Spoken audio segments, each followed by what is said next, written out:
Good morning, good afternoon, good evening. Wherever in the world you are, we are glad that you are with us. We wish to welcome you to the daily Bible study for the Sealang Church of Christ. If you have been to our building, you know where we are. If, on the other hand, you are joining us from someplace else in the world or someplace else in the Philippines, we are located in the city of Silang, Cavite, Philippines, on Alganaldo Highway at kilometer 42. That makes us about 30 miles or 50 kilometers south of downtown Manila. We are glad that you are with us, and we hope that our study of God's Word is of benefit to you.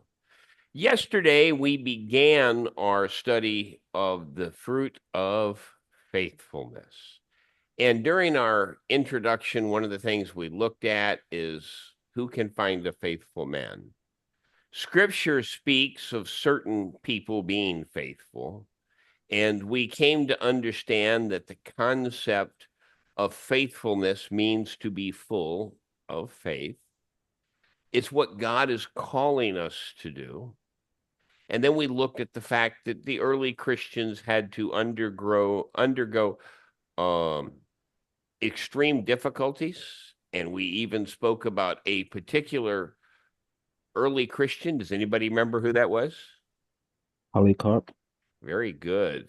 Polycarp. We spoke about Polycarp and the fact that he said 80 in 6 years, I have, when given the opportunity to deny Christ and live, he said to the Roman proconsul, 80 in 6 years I have served my Lord, and he has not done me wrong.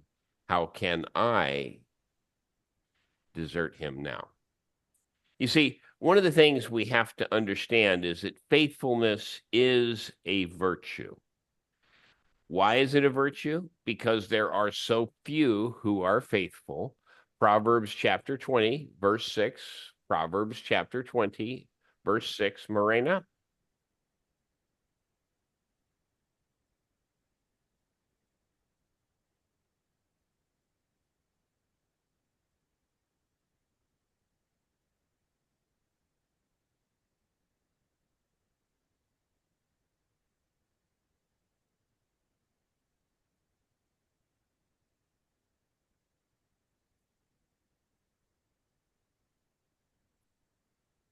Third chapter 20 verse Verse 6. 20.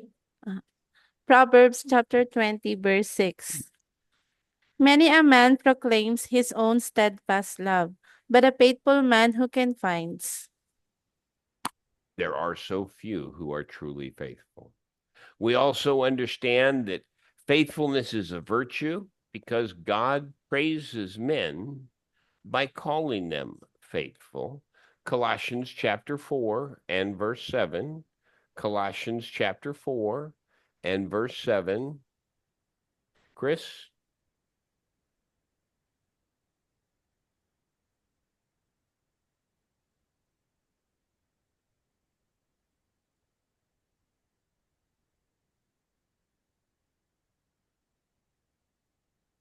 Colossians chapter 2 verse 7. Chapter 4. Ah, chapter 4 verse 7. Colossians chapter 4 verse 7. And it says, Tychicus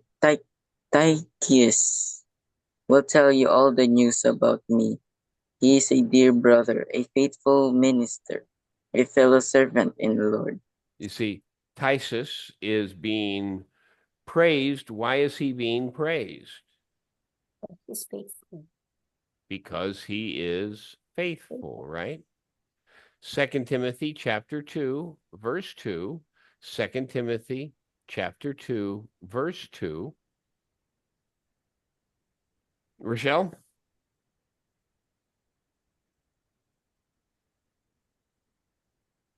Second Timothy chapter 2 and verse 2.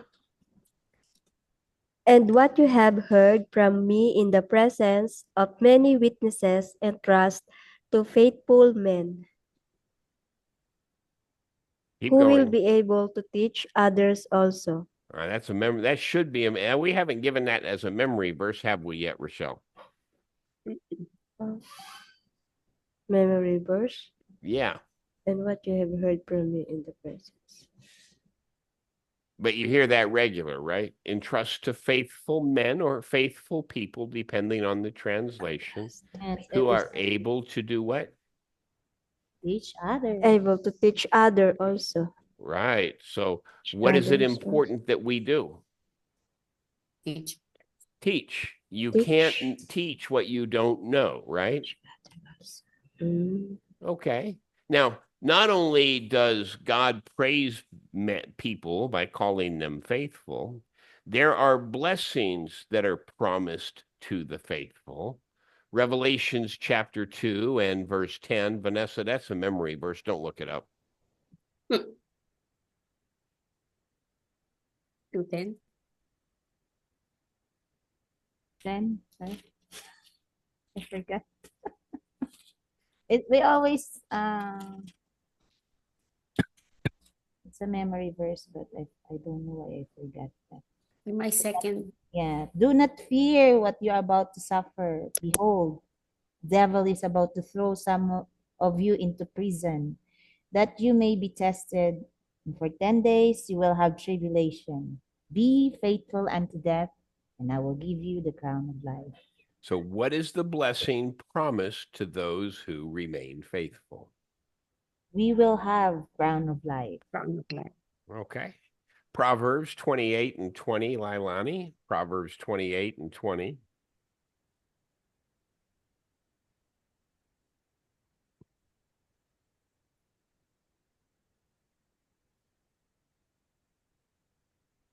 Proverbs 28, verse 20 says, "A faithful man will abound with blessings, but whoever tends to be rich will not go unpunished." Okay. And the word there is whoever hastens to be rich will not go unpunished. Why do you think that is?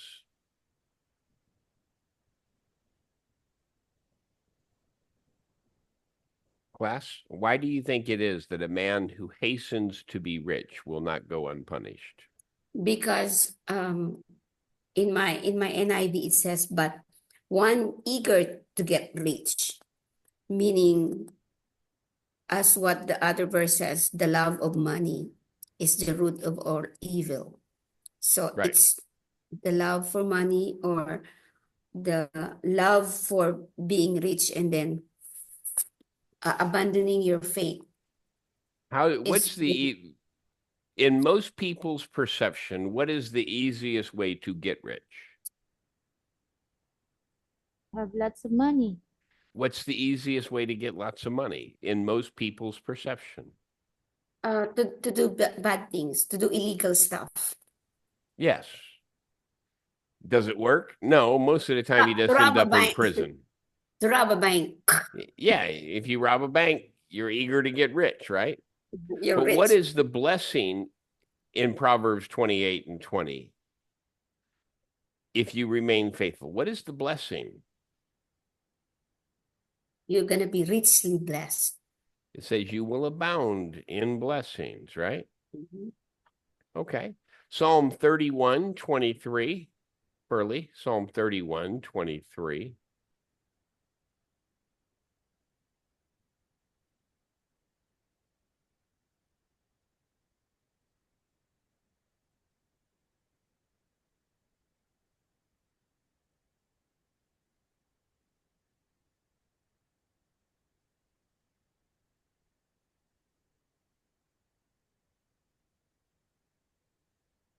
Psalm 31:23.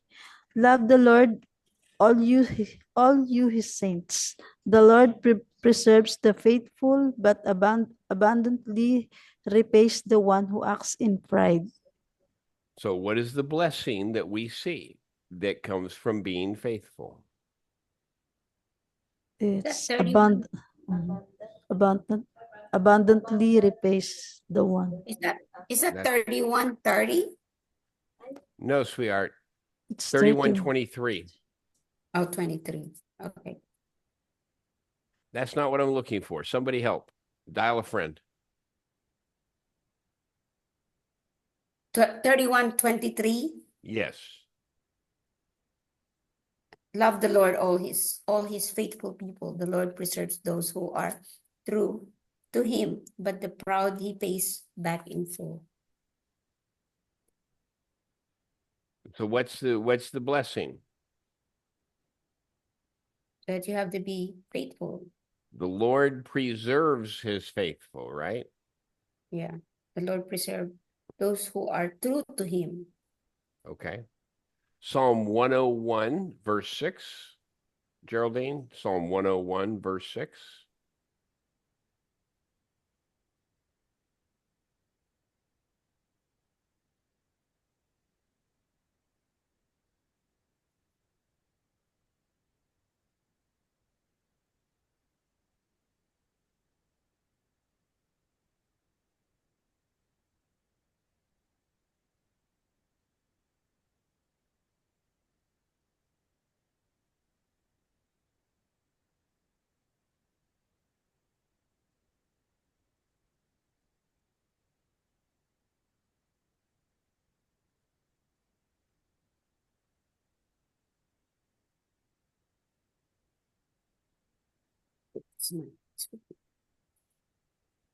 No sound. Cora, you go. We'll come back to Geraldine.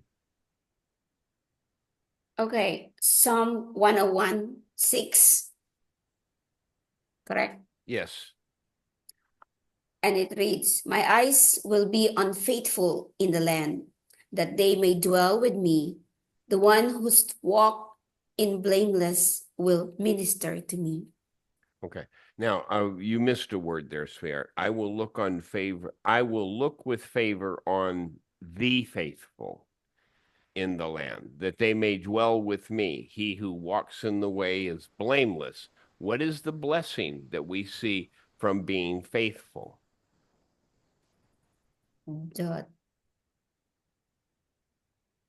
What's the blessings? Mm-hmm. We are going to be blameless. God is going to look on us with favor. Look with favor. Mine says my eyes will be on the faithful. Okay.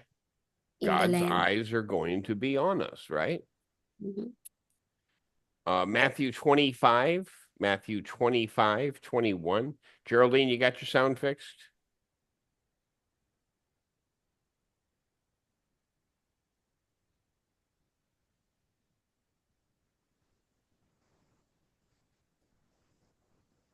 Fred, go ahead. Matthew 25, verse 26, 21. 21. His Lord said to him, well done, good and faithful servant. You were faithful over a few things. I will make you ruler over many things. Enter into the joy of the Lord. Okay, so what is the promise there? What is the reward for being faithful in Matthew 25, 21? I will put you in charge of many things. Being ruler over many things. Being responsible for many things. Why? Because we faithfully executed our duty over small things. You see, not only is that the case that we will receive blessings, faithfulness is a virtue because such people are like God. Lamentations chapter 3 and verse 23. Geraldine, you get your sound fixed?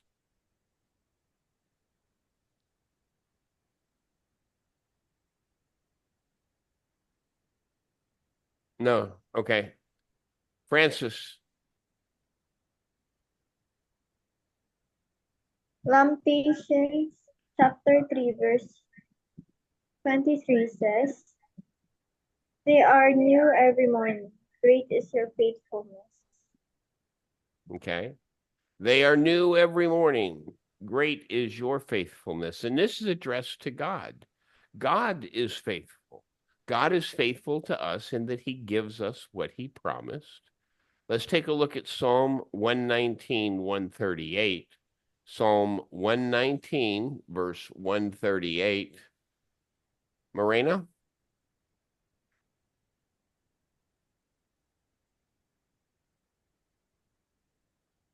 Sir, Psalm 119, verse 138. 138. Psalm 119, verse 138. You have appointed your testimonies in righteousness and in all faithfulness. So we see in Psalm 119, 138 that God is faithful, right? Yes. And it's important that we be faithful because in that way we are not a God, but something like God. Now, there's a comparison and a contrast between a faithful servant and an unfaithful servant. Let's take a look at Matthew chapter 25, Matthew chapter 25 and verse 21.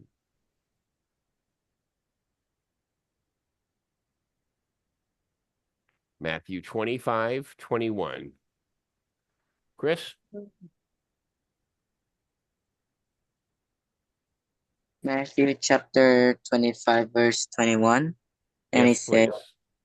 His master replied, Well done, good and faithful servant. You have been faithful with few things. I will put you in the charge of many things. Come and share your master's happiness. Okay. So, what do we see about the faithful servant? He was given a job to do, and he did it well. He was dependable, and he did what was expected of him. Luke chapter 16, verses 1 and 2. Luke chapter 16, verses 1 and 2. Rochelle.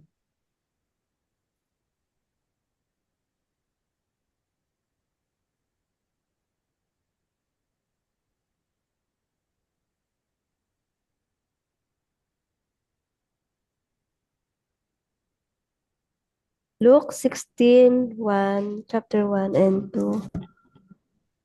Yes, He please. also said to the disciples, There was a rich man who had a manager, and charges were brought to him, and that this man was wasting his possessions. And he called him and said to him, What is this that I hear about you?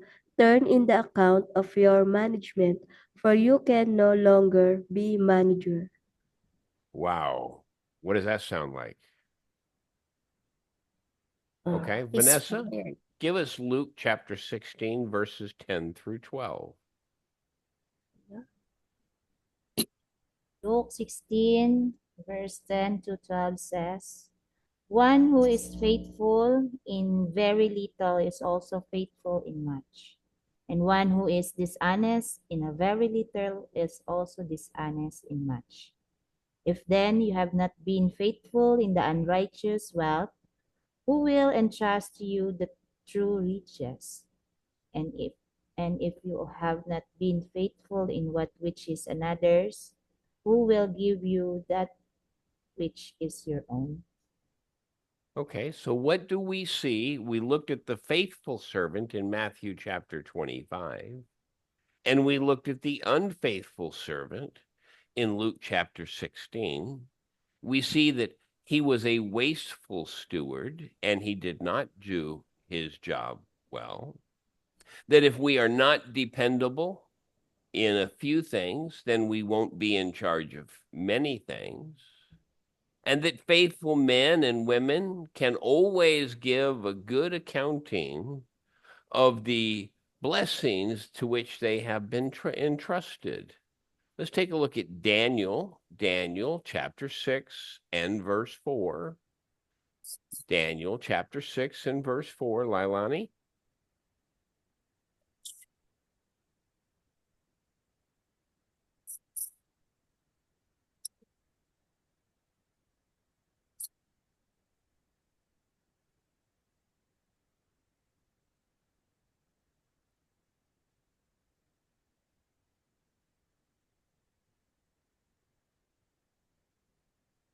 Daniel chapter 6, verse 4 says, Then the high officials and the satraps sought to find a ground for complaint against Daniel with regard to the kingdom, but they could find no ground for complaint or any fault, because he was faithful and no error or fault was found in him.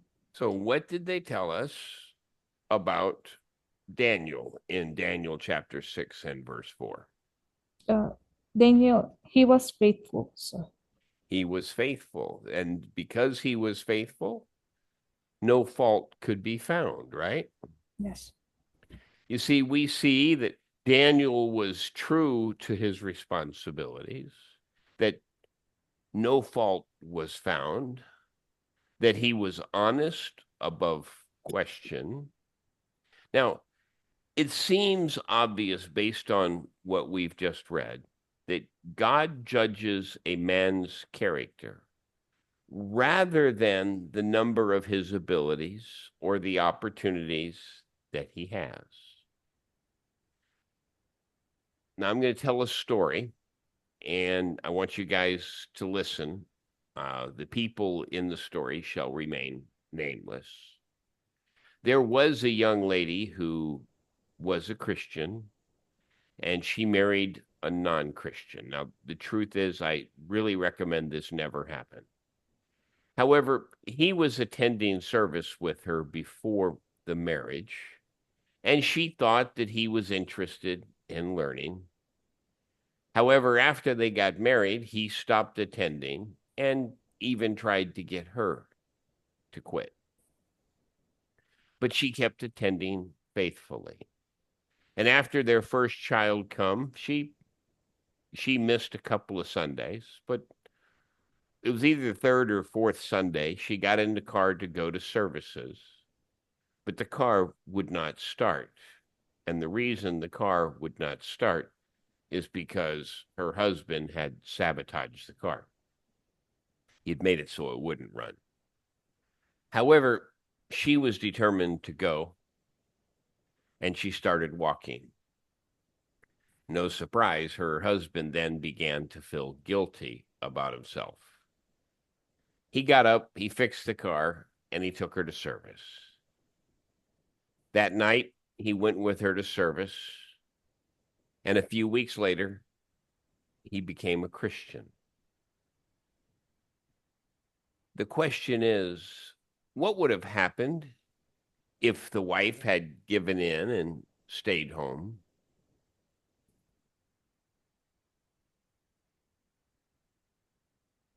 We would have felt he won. Say it again, Then the Fred. guy, He If likely she, would have felt that he had won and convinced her otherwise to remain unfaithful. okay. Was she rewarded for her faithfulness? yes. Yes. You see, How? go ahead, Cora. How? Yeah. By being by her husband being a Christian. Okay. You see, in the God's book of life, there are many who have been faithful in their service to him. And as far as we know, all of the apostles, except John, faced persecution and were killed because of their devotion and their service to Jesus. He has recorded in Hebrews chapter 11. Hebrews chapter 11 is a chapter that is called Faith's Hall of Fame, because in Hebrews chapter 11, there's a long list of men and women that were examples of faithfulness. And this chapter ends with some very heavy words. Hebrews chapter 11, verse 38. Who read last? Cora, was that you? Mm-mm. Who read last? Leilani, I think. Lailani? Okay. Furley, Hebrews chapter 11, verse 38, please.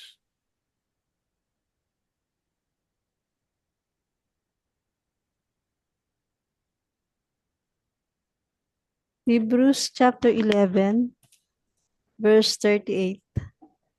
Of whom the world was not worthy, wandering about in deserts and mountains, and in dens and caves of the earth. Of whom So, the world was not worthy. worthy. Does that mean that there will be no problems? No. I trust and I pray that God continues to grant us the opportunity to serve him in quietness and in peace. However, if the time comes when our faith will be challenged to the fullest, I pray that we will be prepared and faithful to the end. Now, the question is, what about your life?